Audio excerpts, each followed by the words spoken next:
Darius the Mede decided to divide the kingdom into 120 provinces, and he appointed a high officer to rule over each province. The king also chose Daniel and 2 others as administrators to supervise the high officers and protect the king's interests. Daniel soon proved himself more capable than all the other administrators and high officers. Because of Daniel's great ability, the king made plans to place him over the entire empire. Then the other administrators and high officers began searching for some fault in the way Daniel was handling government affairs, but they couldn't find anything to criticize or condemn. He was faithful, always responsible, and completely trustworthy. So they concluded, our only chance of finding grounds for accusing Daniel will be in connection with the rules of his religion. So the administrators and high officers went to the king and said, "Long live King Darius. We are all in agreement, we administrators, officials, high officers, advisors, and governors, that the king should make a law that will be strictly enforced. Give orders that for the next 30 days any person who prays to anyone, divine or human, except to you, Your Majesty, will be thrown into the den of lions. And now, Your Majesty, issue and sign this law so it cannot be changed, an official law of the Medes and Persians that cannot be revoked." So King Darius signed the law. But when Daniel learned that the law had been signed, he went home and knelt down as usual in his upstairs room, with its windows open towards Jerusalem. He prayed 3 times a day, just as he had always done, giving thanks to his God. Then the officials went together to Daniel's house and found him praying and asking for God's help. So they went straight to the king and reminded him about his law. "Did you not sign a law that for the next 30 days any person who prays to anyone, divine or human, except to you, Your Majesty, will be thrown into the den of lions?" "Yes," the king replied, "that decision stands. It is an official law of the Medes and Persians that cannot be revoked." Then they told the king, "That man Daniel, one of the captives from Judah, is ignoring you and your law. He still prays to his God 3 times a day." Hearing this, the king was deeply troubled, and he tried to think of a way to save Daniel. He spent the rest of the day looking for a way to get Daniel out of this predicament. In the evening the men went together to the king and said, "Your Majesty, you know that according to the law of the Medes and the Persians, no law that the king signs can be changed." So at last the king gave orders for Daniel to be arrested and thrown into the den of lions. The king said to him, "May your God, whom you serve so faithfully, rescue you." A stone was brought and placed over the mouth of the den. The king sealed the stone with his own royal seal and the seals of his nobles, so that no one could rescue Daniel. Then the king returned to his palace and spent the night fasting. He refused his usual entertainment and couldn't sleep at all that night. Very early the next morning, the king got up and hurried out to the lion's den. When he got there, he called out in anguish, "Daniel, servant of the living God. Was your God, whom you serve so faithfully, able to rescue you from the lions?" Daniel answered, "Long live the king. My God sent his angel to shut the lions' mouths so that they would not hurt me, for I have been found innocent in his sight. And I have not wronged you, Your Majesty." The king was overjoyed and ordered that Daniel be lifted from the den. Not a scratch was found on him, for he had trusted in his God. Then the king gave orders to arrest the men who had maliciously accused Daniel. He had them thrown into the lion's den, along with their wives and children. The lions leaped on them and tore them apart before they even hit the floor of the den. Then King Darius sent this message to the people of every race and nation and language throughout the world. Peace and prosperity to you. I decree that everyone throughout my kingdom should tremble with fear before the God of Daniel. For he is the living God, and he will endure forever. His kingdom will never be destroyed, and his rule will never end. He rescues and saves his people. He performs miraculous signs and wonders in the heavens and on earth.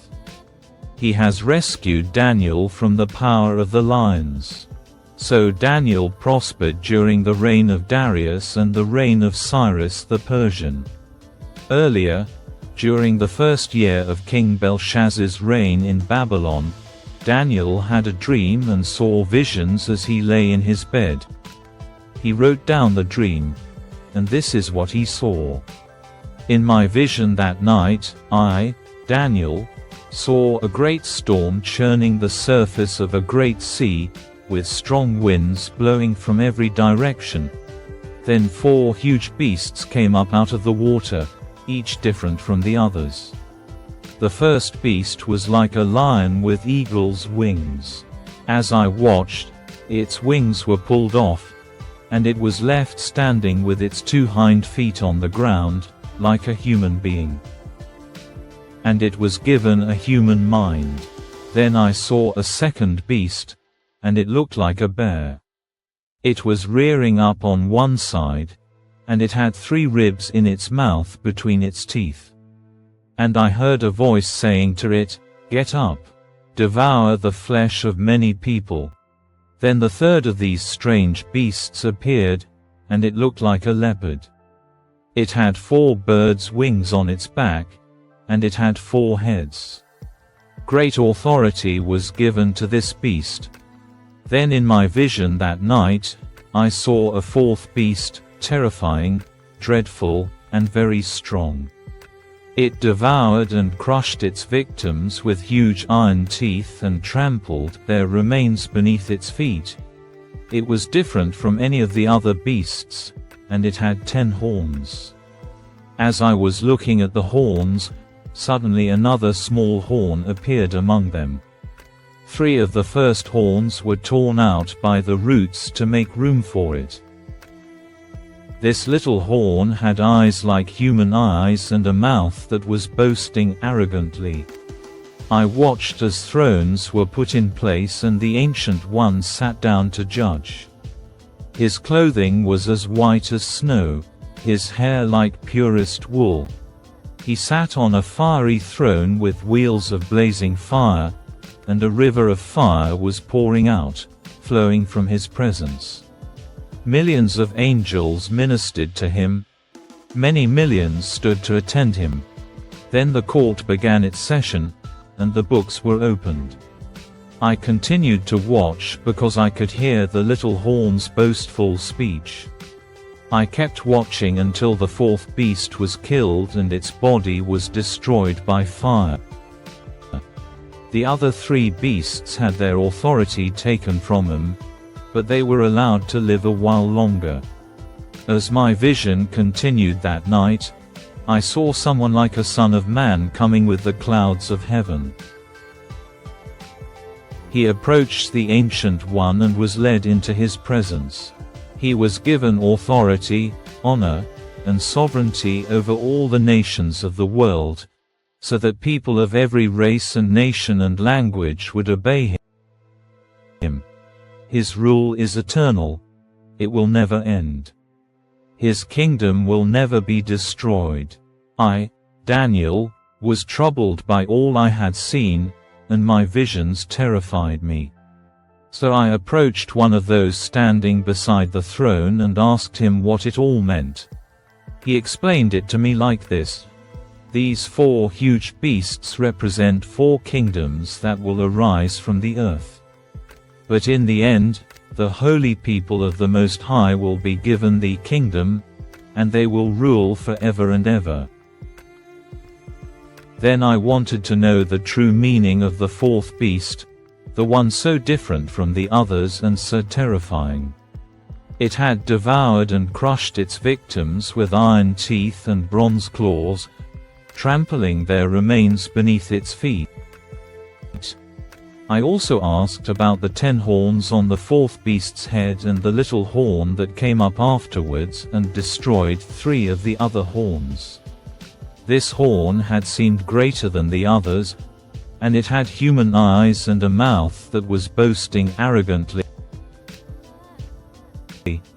As I watched, this horn was waging war against God's holy people and was defeating them, until the Ancient One, the Most High, came and judged in favor of his holy people.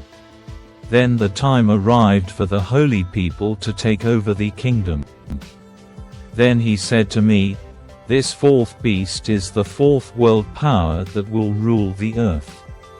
It will be different from all the others.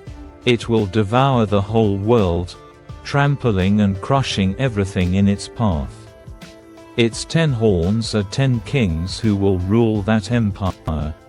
Then another king will arise, different from the other 10, who will subdue 3 of them.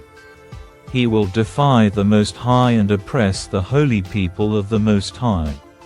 He will try to change their sacred festivals and laws, and they will be placed under his control for a time, times, and half a time. But then the court will pass judgment, and all his power will be taken away and completely destroyed. Then the sovereignty, power, and greatness of all the kingdoms under heaven will be given to the holy people of the Most High. His kingdom will last forever, and all rulers will serve and obey him." That was the end of the vision. I, Daniel, was terrified by my thoughts and my face was pale with fear, but I kept these things to myself.